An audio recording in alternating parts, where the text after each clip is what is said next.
In the previous section, we talked about the three major theories, and this section has a question that is related to the previous topic. But what if there is a universal target that forces everyone needs to work together? You know, will that work out to like everyone just put down all of these problems and figure out that? Yeah, okay, I understand. That is a great question, okay? So the question, to rephrase it, okay, is, yeah, but what if there's an external threat, okay? An external threat. If there's an external threat, then surely this system, this life cycle, can be extended, right? And external threats are examples of, hey, let's say there's an alien invasion.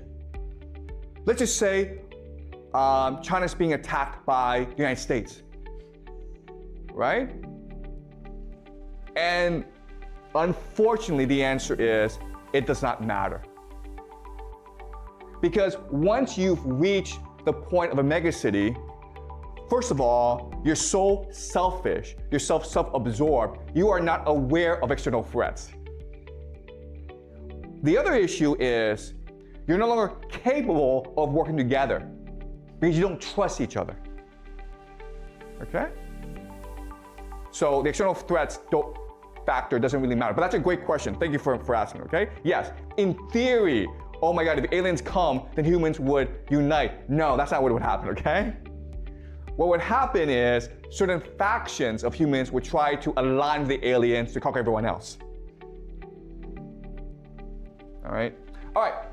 So having gone through these three theories, what I'm going to do is combine them together to create a comprehensive, holistic, broad theory of why societies rise and fall.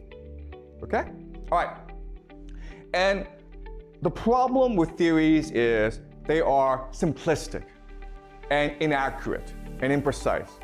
So I warn you that this theory has limitations. But for our purposes, what we want to do is have a working framework. And then when we apply this framework to concrete examples, we can better refine this framework, okay? All right, so I warn you that this framework, there are a lot of problems with it, but it is a useful tool for us to analyze society in the past, okay? All right, so I'm gonna make generalizations about how society is structured. So at the core of society, the very powerful people, these are certain families, okay? These are the founding families of this nation. And there's not that many of them, maybe 10, maybe 100, okay? But at most 100. So if you go back to the Roman Empire, and the Roman Empire controlled most of Europe, as well as Anatolia, Egypt. It was a huge area, but really there were only about 200 families that controlled the Roman Empire, okay?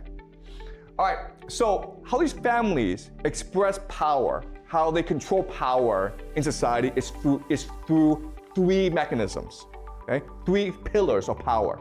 And these three pillars are finance. Okay? Finance, we talked about last class, it's just central banking. Right? Second pillar is religion. Religion is just what people believe, how to control what people believe. Now, the religion of today is science and technology. And the third pillar is intelligence or spies. All right? Now, for the purpose of, to save time, I'm not going to go too deeply into intelligence and religion, but I will in future classes, okay? I just need you to remember that there are three pillars of power at the core of society: finance, intelligence, and religion. And it's their nexus, their combination that allows the elite to control everyone else, okay? So from this nexus, they will control all aspects of society, including schools, including the military, including government, including the media, including culture, including crime, the mafia. Okay? Every aspect of society that you can imagine is being controlled in some respect by this nexus of power.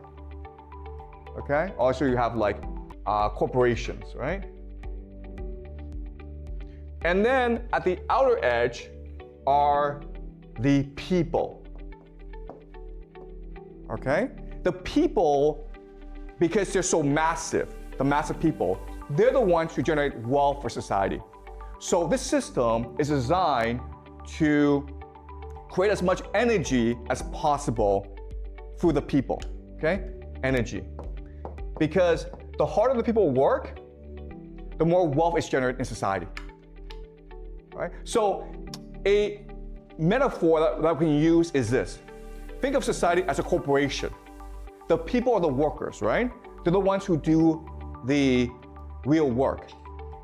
The elite, these families, are the owners. And these people in between, the middle class, are the managers. Okay? So again, this is a very simple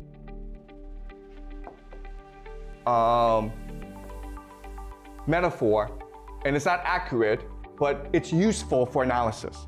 Okay? So the families are the owners of the corporation, the people are the workers, the people in between, the managers are the managers. And we call these people the middle class. There have been other names for it in China before in history. We call them the scholar officials, right? Another name for them is something called the professional managerial class, PMC. Also, another name for them is the petty bourgeoisie. Okay? Again, you don't need to know these names. For the purpose of simplicity, we will just call them the middle class. All right, does that make sense? Okay, so having gone through the structure of society, let's talk about what happens when society rises and falls. Okay? When it rises, the dynamic of these three groups, it's very interesting. When it rises, the families who own the nation are happy to let the managers control society. And this is what we call democracy, right? And the managers are always providing feedback to the families and saying, we should treat workers better. If we treat workers better, then they will work harder. Okay? And at this point, things are great. The people feel that they have a voice in the system, they're making good money, everyone's really happy. But what happens because of the elite overproduction is these families produce too many children who want positions of power. Basically, they want to spend money from the corporation. And now the corporation is in trouble. It's in debt. Okay? So at this point, what happens is this. You would think the managers would say to the families, listen guys, we need to be more fair to the people. But what really happens in reality is the managers exploit the people. Okay? The managers will now deceive. They will lie to the people. They will commit fraud. They will exploit the people. Why? The reason why is this. What the managers really do is something called rent-seeking behavior. Okay? Rent-seeking behavior just means they have a certain power that they want to exploit in order to extract wealth from other people. So for example, the most classic example is you own an apartment in Beijing, right? So you rent it out to someone who needs to live in Beijing and you collect rent. Well, this is true for a lot of people. So if you are a lawyer, you collect rent because only you can work in the court system. So if you want to sue someone, or if you have a contract dispute, you have to go to a lawyer, okay? The lawyer is collecting rent. And that's what the middle class, the professional managerial class do. They are rent seekers, okay? Another way of saying this is, guys, if you go to a company, you know what the workers do, right? Do you know what the managers do? They really don't do that much, okay? And this is true for the middle class. Like, the managers, the middle class, live very nice lives. And so when the company's in trouble, the managers are like, well, I have a very nice life, I have a very nice job, but I don't really don't do anything, so I'll probably be the first to get fired. So they have to show their worth. They have to prove their worth, and therefore they exploit the workers. Okay? Do you understand? They push the workers harder to generate more wealth. Right? So in the decline phase, this is not really a problem. But what happens over time is the conflict within the elite gets worse and worse. Elite overproduction. And what will eventually happen is they will form into factions that compete against each other for power. Okay? And when that happens, then society becomes aligned into factions. The factions will bring in certain elements of the middle class, which will then bring in certain elements of the people. And now, what happened is civil war or revolution. And this marks the collapse of society. What's really important for us to remember is this is a natural cycle, and no amount of external threat will change that dynamic. Why? Because it's very common for these factions to align with mercenaries. Okay? So there's foreign invasions, not because some guy overseas is like, oh, this society is unstable, I'll come and invade. What happens often is a certain faction invites mercenaries into the nation as part of the power struggle. And then the mercenaries realize, you know what, we can stick this for ourselves. All right? So when you reach the collapse phase, the society is much too insular, much too wrapped with infighting to care about external threats. And that's why, if there's an alien invasion, it really wouldn't change anything. Okay? All right? Is this clear to you guys? So again, this is the model we're working with to explain the rise and fall of societies.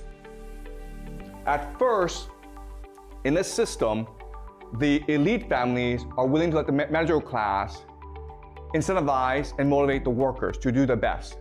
And you do that through democracy, through openness, through meritocracy, through innovation. But over time, as these elite families have more and more children, and these children are engaged in rent-seeking behavior, they basically want to steal profits from the corporation. The corporation runs into trouble, and the managers are forced to coerce the people, which leads to greater conflict. And eventually, over time, the collapse happens when society breaks up into different factions, which leads to civil war or revolution or war. Okay. So that's the model we're working with. All right, any questions? Are you guys clear about this? Yeah. What if they just don't have that much children? Excuse me, what's the question? What if the elite families don't have that much children? Will this model still works? Oh, that's a great question. Okay. So what if families don't have that many children? Okay, that's a really interesting question. And the answer is, these families, first and foremost, want to have as many children as possible, right? Because how do you pass on your power? So maybe the middle class don't want to have that many children, but the elite will have a lot of children because they need to be able to pass on their power and privilege to their children. In fact, the elite is first and foremost concerned with passing on their privilege to the next generation. Okay? And that's why these elite families expand so fast. And also, who wants to marry into elite families? Who wants to marry into them? Everyone. All right? And they have to marry into other families in order to maintain their power. Okay? So having children in a marriage is a way for the elite to maintain their power. Okay? But that's a good question. Any more questions before I continue? Okay, so let us summarize what we've learned so far and discuss what is it that allows societies to rise and fall. So we'll look at three phases: the rise, the decline, and the collapse. Okay, so when I mean decline, I don't mean like things are getting worse. I mean things aren't improving, okay? So rise is when things get better, decline is when things are stagnant or getting slightly worse, collapse is when society is about to fall apart, okay? So if you look at these three particular phases of society, there are different characteristics. When a society rises, it is first and foremost open. Open just means that you have opportunities for social mobility in a society. If you're a poor person, you can make money. You can become wealthy. Your talent is appreciated. It's a meritocracy. It's innovative. If you criticize society, people are like, thank you for criticizing us, because criticism makes us better people. Okay, there's open debate. Now, what's really interesting is most young societies are open societies, okay? So, for example, in 1950s, America was a democracy, right? China was communist. But, this is really interesting, in the 1950s, they were both open societies. You could criticize leaders. In fact, you were encouraged to criticize leaders. China was as democratic back then as the United States, okay? So it's not about political systems, it's just about the what stage you are in social development. So if you're young, you're going to be open, you're going to be democratic, you're going to be meritocratic. You want to learn, so you will listen to criticism, okay? That's the first great characteristic of a society on the rise. It's openness. But when you reach a decline phase, guess what? Society becomes bureaucratic. Okay? Bureaucratic. Why? Because if we go back to this model, as a company loses more and more money, the managerial class is concerned with maintaining their jobs. So they become bureaucrats. Okay? They have to prove their worth. So they create a lot of paperwork. They make everyone follow the rules. Society becomes more and more bureaucratic. Then in the collapse phase, society becomes authoritarian. Okay? Before, decline is about following the rules. Now, it's just ruled by force. But there's another way of saying this. In the rise phase, what matters is the consent. Okay? So these three groups, the elite, the middle class, and the people, they're all working together to improve society. There's consent. But when you hit the decline phase, now there's deception. And then when you hit the collapse phase, it's coercion. So let me give you an example. Let's just say we are in the rise phase, right? Well, we want to go to lunch. So we discuss where we go to lunch. I want to go to McDonald's, but you guys want to go to Pizza Hut or KFC. We have debate, and then eventually we vote, and whoever wants to go, like the majority wins, okay? That's the consent phase. When we hit the decline phase, deception, I'm the teacher, so I say to you, hey guys, let's go to McDonald's because Wang Fei will be there, or Jack Ma will be there, or it's free hamburgers today, okay? I'm lying to you to get what I want.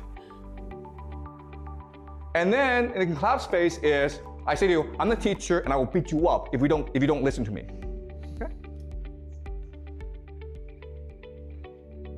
So in the rise phase, what matters first and foremost is unity of the people. We're all working together. There's empathy. There's concern for other people. I want to be your friend. We need to work together to make society better, okay? But in the decline phase, it's really about stability.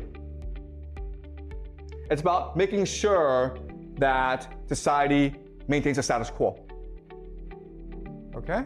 When we reach the collapse phase, it is survival. Screw you. I want to live, and if I have to kill you, I'll kill you. All right? So this is a map that shows us what happens when society rises, declines, and collapses. Now, what's really interesting about this is the timing, okay? So if you actually look at societies, the timeline, it goes like this, okay? There's a steep rise, the decline is slow, and the collapse is sudden.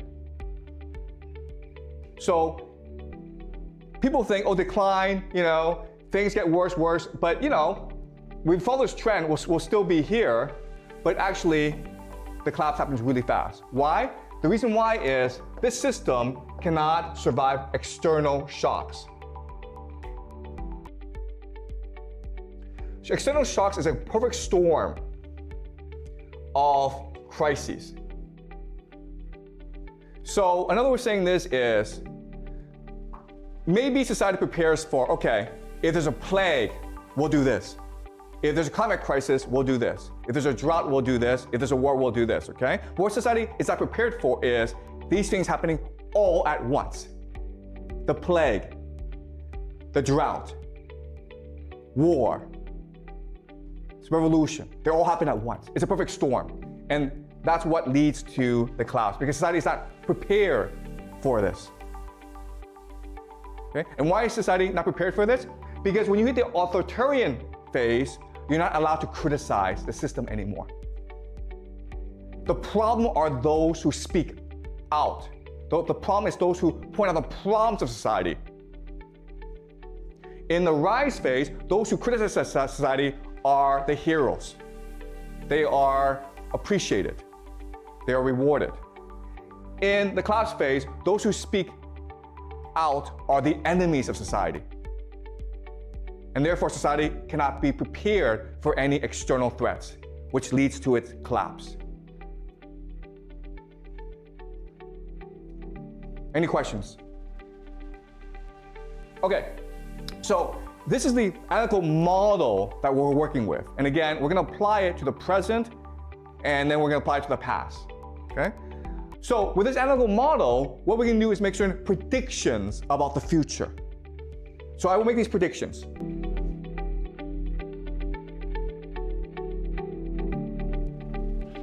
And I expect these things to happen in the next 5 to 10 years. 5 to 10 years. Or 10 to 20 years. Okay, I don't know the time frame, okay? But I expect these things to happen. Okay, the first thing that's gonna happen in the Western world is decline of democracy and freedom. So remember, in the rise phase, society is democratic and open and meritocratic. But as you move on, it becomes more bureaucratic and ultimately authoritarian, okay? So we will see the United States, Europe become much more authoritarian. You will see a collapse of democracy and freedom in these nations. And already we're seeing this happen in the United States, where Trump is using more and more military to resolve issues, right? So that's the first prediction. And this is gonna happen throughout the Western world. Second thing is economic collapse. So as people have less and less right to speak up, they feel less invested in the system, they're less willing to work. Therefore, you have economic collapse. People don't believe in the system anymore. Okay, the system is in crisis. This will lead to immigration. The government is like, you know what, if the people don't want to work, screw them, let's bring in immigrants to do the work. Okay, let's replace our population. But the people are not going to sit back and take it, right? This leads to civil war.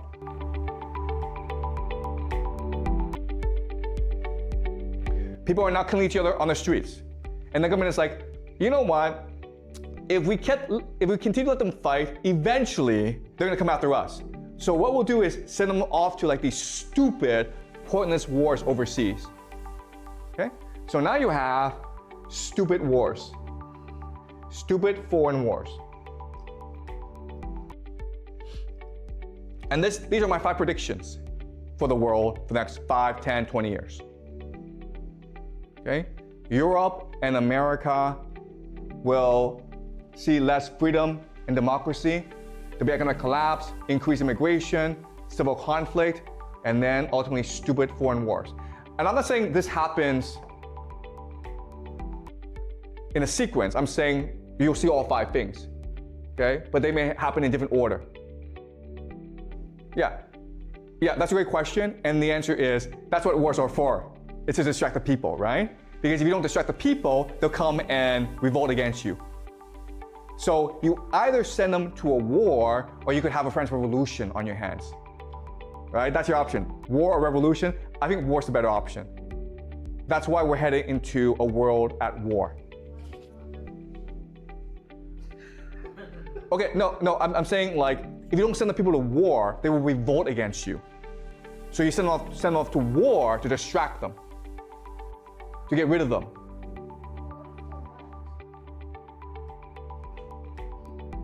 Okay, there's no right and wrong here, okay, guys? Okay, all right. Okay, I apologize, okay? But one thing that you will learn in my class is there's no right and wrong. There's no logic, okay? It's not like it is immoral to send people to war. I know that. Thank you very much. Okay, but I'm trying to explain to you how power works. That's the theme of this course. I'm trying to explain to you how people in power think and behave. All right? And again, I keep on saying this. I don't know if I'm right. But what I'm doing is I'm presenting a theory, a model that we can use to make predictions. And if these predictions work out, if it actually happens, then our model, there's some accuracy to our model, okay? We'll have to refine our model, but there's some accuracy to it. But hey, if tomorrow Trump, Putin, Xi all get together and says, let's be best friends, then I'm wrong, right? Okay? So that's what we're trying to do in this class. We're not trying to argue what is right, what is wrong, what is just, because quite honestly, it doesn't matter, right? Morality doesn't matter here. It's about power. We're trying to understand how the world works. And if we do that, then maybe we can work together and build a more just world. But first we need to figure out how the world really, really works. Okay? Any more questions?